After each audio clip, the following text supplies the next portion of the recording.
बारे के दिल में बात हम बताई जाने दूरी बनावा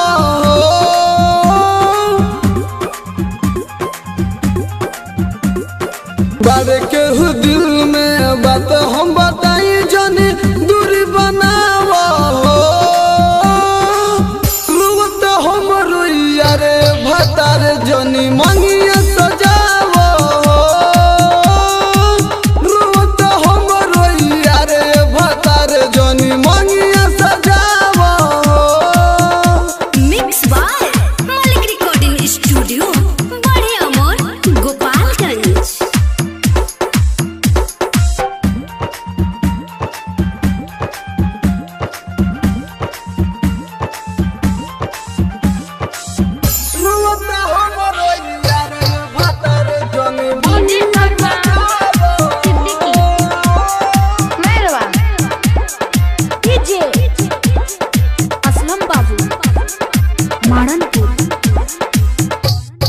बचपन के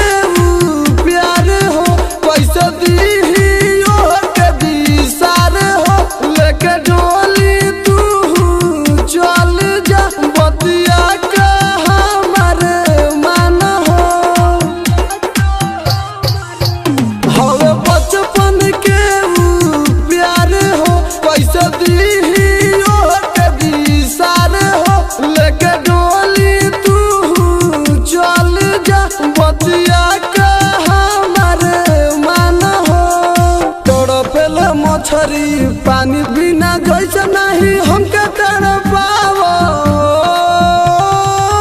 रोवत हम रोइया रे भतार जनी मंगिया सजावो रोवत हम रोइया रे भतार जनी मंगिया सजावो। मालिक रिकॉर्डिंग स्टूडियो गोपालगंज।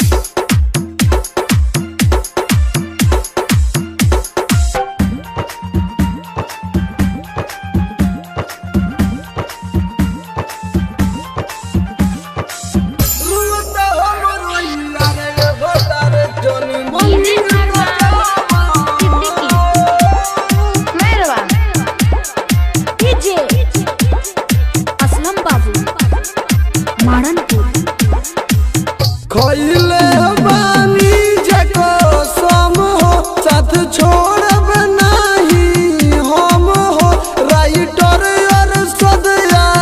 चंदन हो उनका बिना हम नहीं रहब हो खइले बानी जको सम हो साथ छोड़ब नहीं हम हो राइटर और सदया चंदन हो उनका बिना नहीं रहब हो